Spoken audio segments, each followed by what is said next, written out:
Shadow is on the air in a new series of thrilling adventures, brought to you each week by the Blue Coal Dealers of America. These dramatizations are designed to demonstrate forcibly to old and young alike that crime does not pay.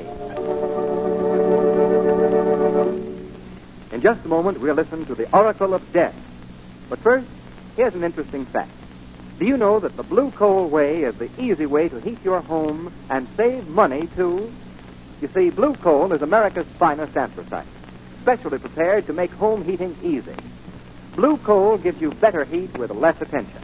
Besides, when you order Blue Coal, you get extra home heating service, free advice on how to cut down the cost of heating your home.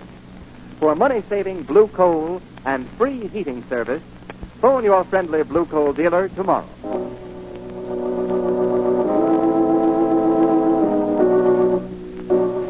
The Shadow, mysterious character who aids the forces of law and order, is in reality Lamont Cranston, wealthy young man about town. As the Shadow, Cranston is gifted with hypnotic power to cloud men's minds so that they cannot see him. Cranston's friend and companion, the lovely Margot Lane, is the only person who knows to whom the voice of the invisible Shadow belongs. Today's story, The Oracle of Death.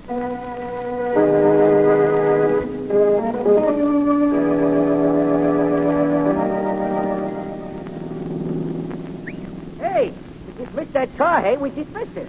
Shrevey, you should know better than to speed around corners in this cab when we have the police commissioner with us. But, Mr. Cranston, that is just why I'm speeding, that's why. Get it, hey?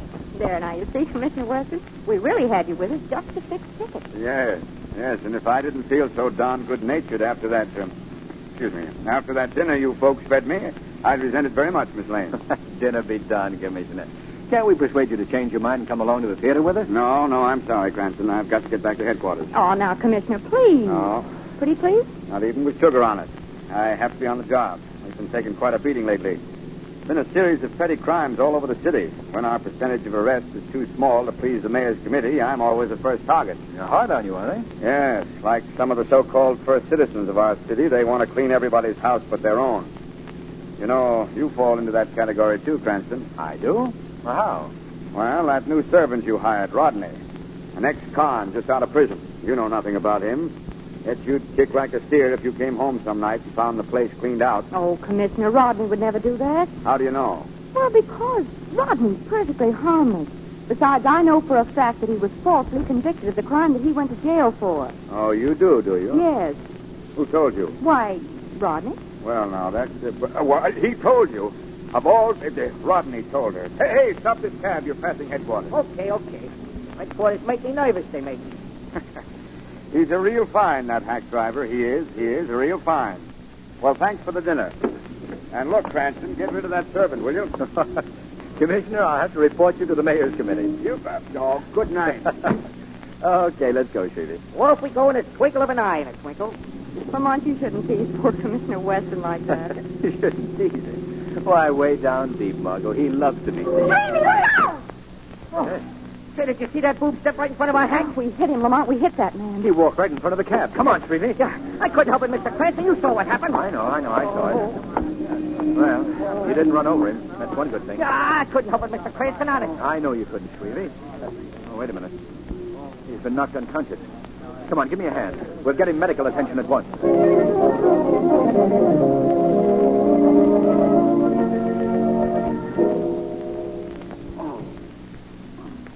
Look, Lamont. His eyes are open. The doctor must have brought him around. Yes. Let's see if we can learn who he is, where he lives. Hello there. You feeling better? Huh? What happened? Where am I? Now, take it easy, old man. You're all right. I'm all right, am I? Who are you? Well, I'm Lamont Cranston. I took you here to my apartment right after the accident. Accident? What accident? Don't you remember being hit by the cab Mr. Cranston and I were riding in? Hit by a cab? I don't remember nothing like that. Now, look, buddy. How long have I been in this joint of yours? About 24 hours. 24 hours? How do you like that? That makes today Monday. And I had an important date, Sunday, last night. Now, take it easy, my friend. This is not Monday. It's Sunday. What? Sunday? You're crazy. This is Monday. No, truly, today is Sunday. Wait a minute. Who got hit on the head, me or you? I know that yesterday was Sunday, and I can prove it by the newspaper extra they were selling on the street before I was hit. What was the extra? It was about that young society dame that got murdered. What young society dame? All right. Clay dead, dog. So I'm talking about Ann Clay, the one who was pushed off a penthouse balcony and fell to her death. You must admit, Lamont, our friend has quite an imagination. Yes. I'm sorry, old man, but Ann Clay is very much alive. We saw her at dinner just about an hour ago. Look, mister, let's stop fooling. Ann Clay was killed last night.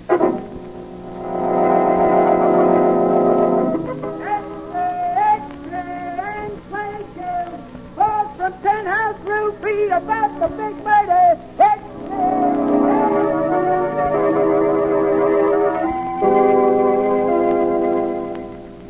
Lamont, it's really amazing. That man actually foretold the future. Yes. Yes, there's no denying that. I've never heard of anything like it. If you'll pardon me, sir. Oh, yes, yes, Rodney. It's dangerous, sir. Dangerous having someone like that man around. Are you afraid of him, Rodney? Oh, frankly, Miss Lane, I am. That supernatural power he seems to have can lead to, well, to anything. I wouldn't let it worry you, Rodney. Come on, Margot. I want to go in and have another talk with our psychic wonder. He's still dangerous to have around. I know he is. Don't worry, Rodney. Yeah, remind me not to worry, too, will you? Hello there. Hello. Feel any better? Sure. Now, look, oh, by the way, what is your name? Spud. Just Spud? Yes, Spud. Mm-hmm. Well, look, Spud. Something quite extraordinary has happened that I feel you should know. First, you've got to believe me when I tell you that we were telling the truth when we told you that last night was Sunday, not Monday. What about it? Just this. You told us about the death of young Ann Clay before it actually happened. So? Well, how do you account for it, Spud? What do you think made you do it? I don't know. Well, have you always done this? Have you always been able to foretell the future? Do you think I'd have looked like I did when you found me if I could, lady? Then what caused this thing? Now, look. I know you think I'm nuts. But that makes us even because I think you're nuts. Now, tell me, wise man, what day do you think this is? Well, Monday, of course. Yeah, Monday. Well, I say it's Tuesday. Uh-oh. Here we go again, Lamont. Well, look, can you prove it, Spud? Sure. Yesterday, that's Monday according to me, at 3 minutes past 6 at night, the Continental Bank was knocked over. Lamont, do you think that's another prediction? I don't know. Now, let me see. It's 5 minutes past 6 now. Well, just to be on the safe side, I'll call Commissioner Weston and pass the word along. Still don't believe me, huh? No, I haven't said I don't believe you, Spud. But you'll forgive us if we do hope you're wrong. You can understand that. I'll tell you this much, Spud. If you Police think... headquarters. Hello, Commissioner Weston, please. Who's calling him? Lamont Cranston. Yes, sir. Just one moment. Go ahead. Hello, Commissioner. Yes? This is Lamont Cranston. What's on your mind, Cranston? Look, now, I don't want you to think I'm crazy. And please don't ask me where I received my information. But I have reason to believe that the Continental Bank will soon be robbed. So get some men over there quickly. Cranston, you're a very smart guy. The Continental was robbed 5 minutes ago.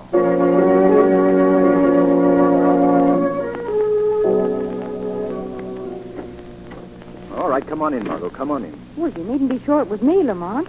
You did your best to prevent the Continental Bank robbery. And I succeeded in... Thank you, Mr. Cranston. Oh, yes, Rodney. Oh, Mr. Cranston, while you were gone, that man, Spud, he disappeared. Disappeared? He got away? And what happened? Well, just after you and Miss Lane went out, he called for his clothes. When I wouldn't give them to him, he took one of your suits. Oh, didn't you try to stop him? Oh, yes, I did, but he overpowered me and left. Where did he go? Well, I saw him take a cab in front of the door, and when the driver returned, I learned the address he was taken to. I jotted it down on this piece of paper, sir. Good work, Rodney. 160 South Street, the lower end of town. Oh, I did my best to keep him here, sir. Yes. I can tell that by the condition of your left eye. He landed a lucky right hand. I wasn't looking, sir. Oh. Margot, we've got to locate this man at once. Why, Lamont? I've done a great deal of thinking about those psychic powers of his. And I've come to the conclusion that this whole thing has been a gigantic hoax. What do you mean? I believe that our friend Spud has been acting as a tool for a devilishly clever crime ring. You mean his predictions were all planned, sir? Yes, Rodney. Planned in advance. That's how he was able to foretell the future. Come along, Margot. We're going to the South Street address. See you later, Rodney. Yes, sir, but do be careful, sir. Well, don't you think you ought to tell Commissioner Weston all about it first? No, Margot. My visit to our friend Spud is a job for the Shadow.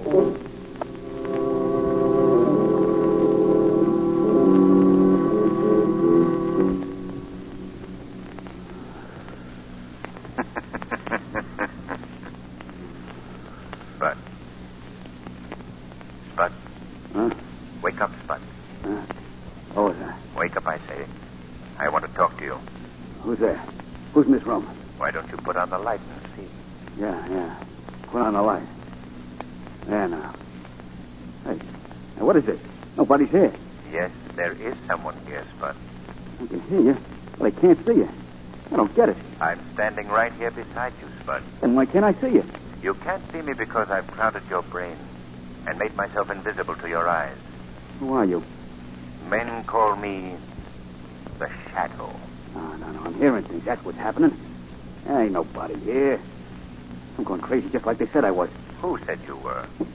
Whom are you talking about? The guy by the name of Cranston. Him and his girlfriend, this stupid butler. All of them said I was nuts. Maybe they're right. Why did they think you were crazy? Because I predicted things to them. Things that hadn't even happened. And they come out true. How were you able to predict the future? Answer me, Spud. No. I insist that you tell me. Why don't you tell me why I can't see you? And maybe I'll tip my hand, too. I've already explained that. Yeah? I have reason to believe, Spud, that all your predictions of the future were carefully planned. That you knew they were going to happen. I see. Then if you're that smart, Shadow, why don't you tell me what I'm going to predict next? I'd rather let you tell me. Okay, I will. You heard me speak of this guy, Lamont Cranston? Yes? Well, he's dead. Dead? Yeah. Cranston got killed last night at 8 o'clock.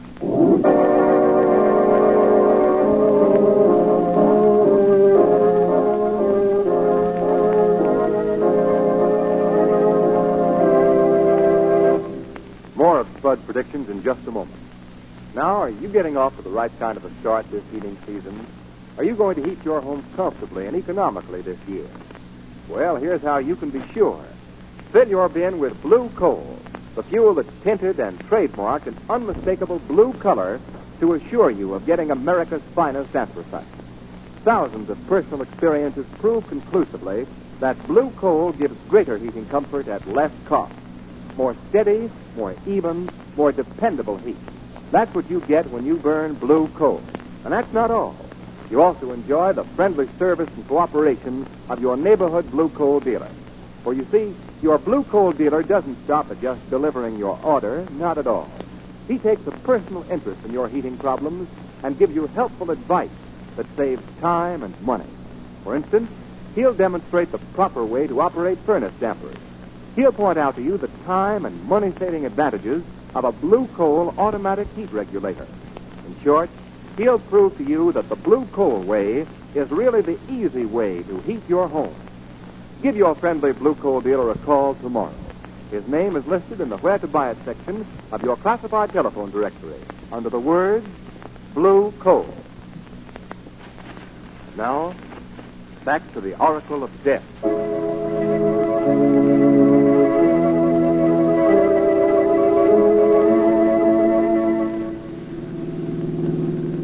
Oh, Mr. Cranston, here we are at your apartment. Here we are.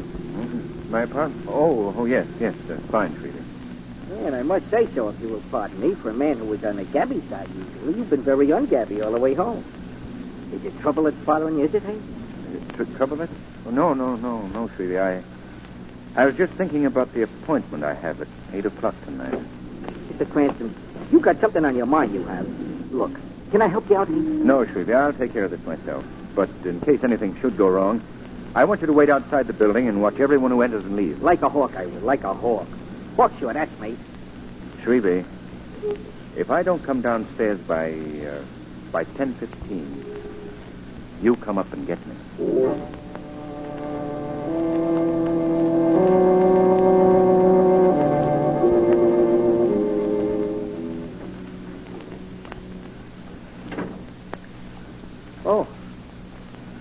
I didn't know you were in here, Mr. Cranston, sitting in the dark.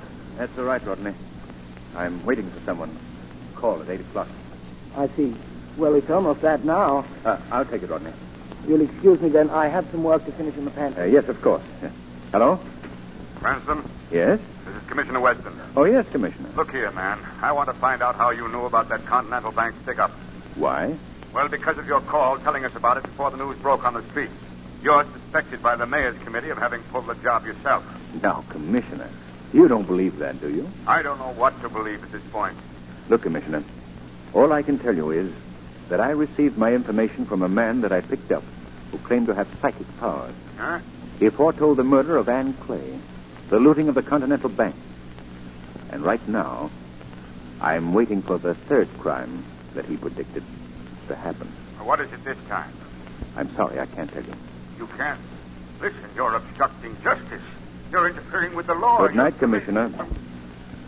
Sorry, Weston. I couldn't tell you any more. Oh, Rodney, I'd forgotten that you were still here. Yes, sir. I shan't need you any longer tonight. I'm expecting a caller at 8. But, sir, it's 8 now. I can wait and show your guest in. I'll attend to it myself. Good night, Rodney. Well, good night, sir. Yes, good night.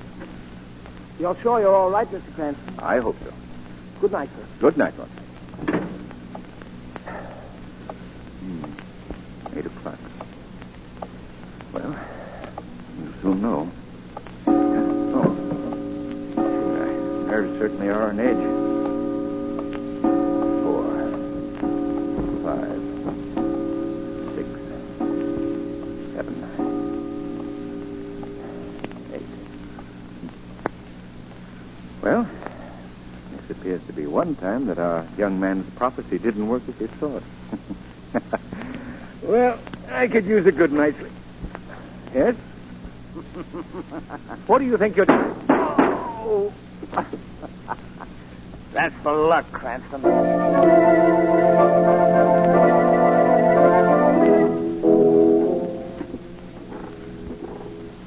So you see, Commissioner Weston, I was frankly worried about the whole situation.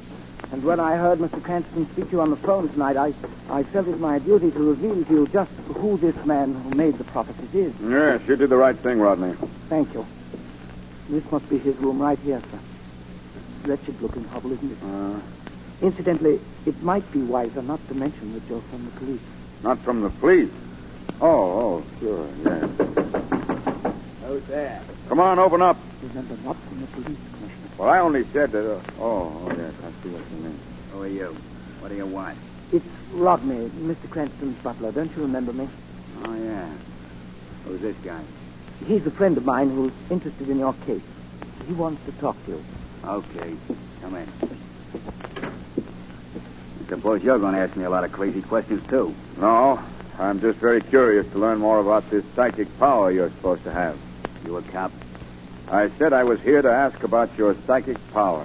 Well, I don't see nothing wonderful about it. I just don't agree with the rest of you people as to what day it is. That's all. Everyone else is a day behind me. Was that screwy? No, not if you're telling the truth. Sure, I'm telling the truth. I'll prove it to you.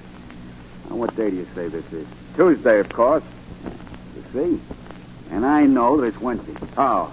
Because last night, Tuesday, half of this town was blown up by bombs. What? Sure, the railroad station, hotels, theaters, every place in the east side of town. You are crazy. You can decide that later. I ain't finished. They got the power plant over on the west side, too. Blew it to pieces. Killed everyone in the joint. What time did all this happen? About 10:30 last night. That's the maddest thing I've ever heard. Okay. I ain't asking you to believe it. Oh, look, Mr. Weston, whatever your personal reaction may be, I must beg you to believe me. Everything else that he's foretold has happened right to the minute. This is too fantastic. But you can't lose anything by taking precautions. Suppose the power plant should blow up. Would you want to be responsible for all those deaths? No, of course not. And he's always been right before. You know that from the call you made to Mr. Cranston. Yes, that's true. Well, I guess I'll have to take the gamble. If this prediction doesn't come off, I'll be laughed off the force.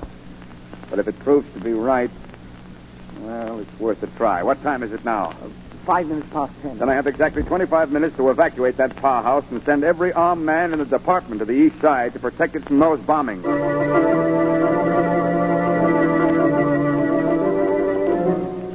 Duffy, call the power plant and order all workers to leave the building until further notice. Yes, sir. Edwards, I want officers posted at every theater, hotel, and public building on the east side. Right.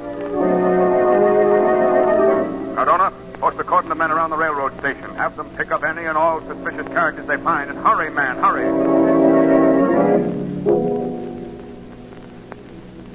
Mr. Cranston. Mr. Cranston. Holy smoke, what's happening? Mr. Cranston, what's the matter with you?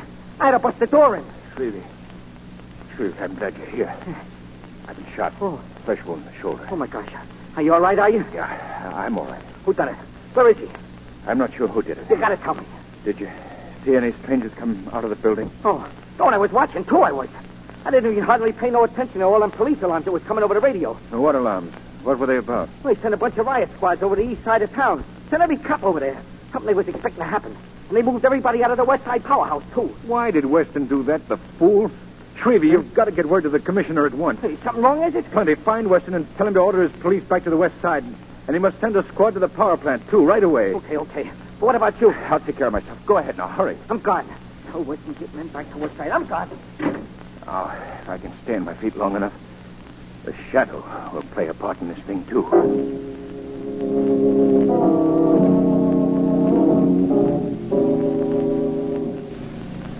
Well, how do things look, Bud?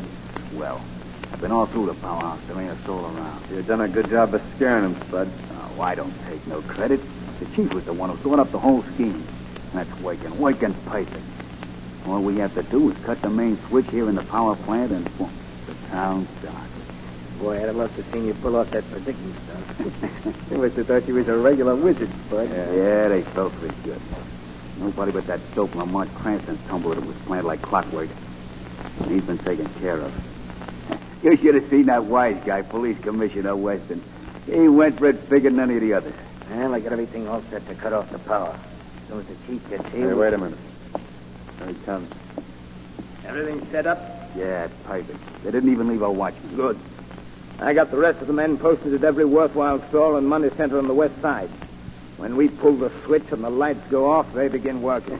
Isn't that a cop of bother? No, they're all over on the east side, waiting for the bombs that will never explode.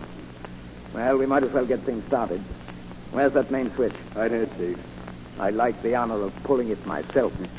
Okay. This is it. The city goes dark. Who knocked my hand off that switch? What do you mean? What was that?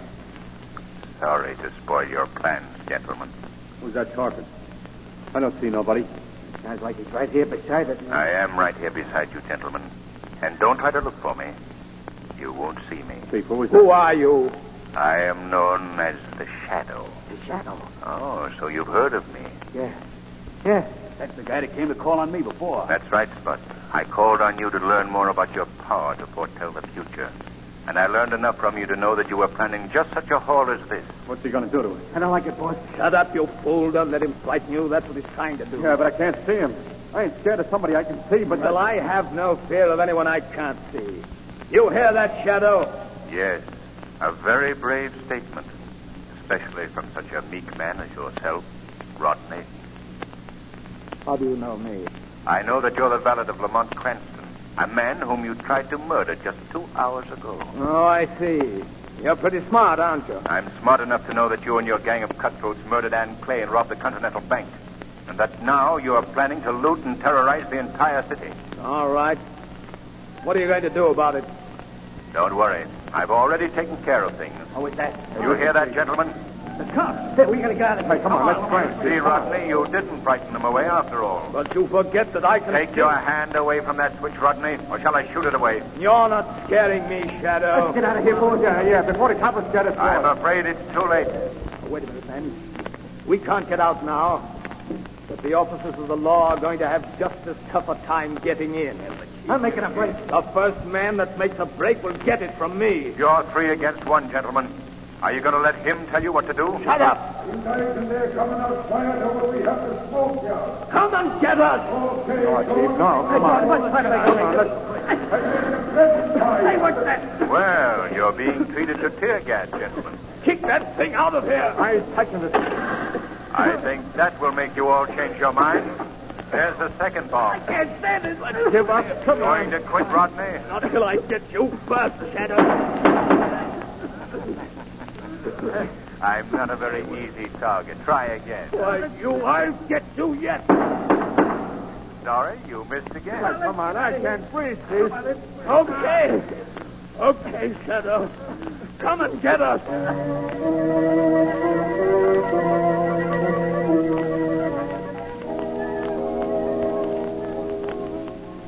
How does your shoulder feel, Lamont? Oh, it's healing nicely, Margot. You'll be happy to learn, Lamont, that your man Rodney and his entire gang have been rounded up and put behind bars. Good work, Commissioner. Oh, it was nothing, really. I was wise to those birds right along. Just played with them like a cat with a mouse. And then when I was ready, I set my trap for them by purposely pretending to put all of my officers on the other side of town. Just routine police strategy. Why, Commissioner Weston, you know that Lamont was... Yes, Margot, he knows that I'm very proud of him. Besides, we mustn't forget that election, eh, Commissioner? Huh? Oh, the election. Yeah.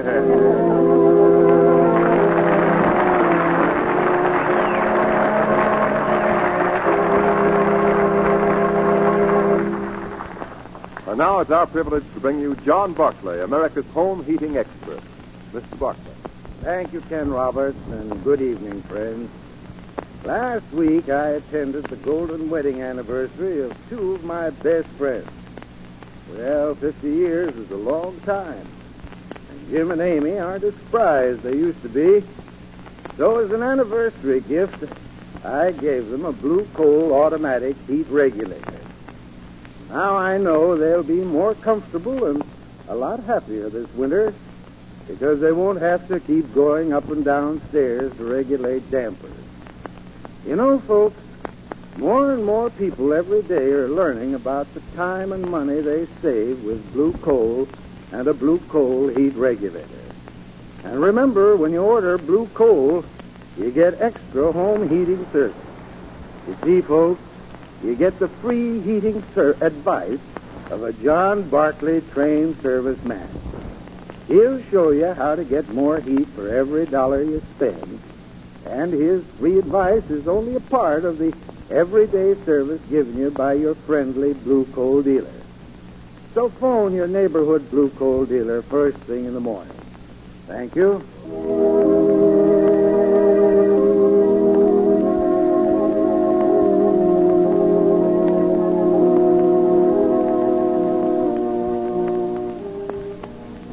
Today's program is based on a story copyrighted by the Shadow magazine. The characters, names, places, and plots are fictitious. Any similarity to persons living or dead is purely coincidental.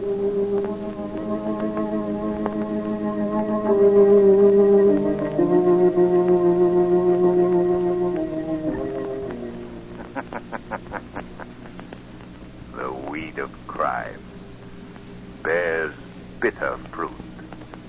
Crime does not pay. The Shadow knows. Next week, same time, same station, the Blue Coal Dealers of America bring you one of the most thrilling adventures the Shadow has ever experienced. So be sure to listen, and be sure to phone your friendly Blue Coal dealer for greater heating comfort at less cost.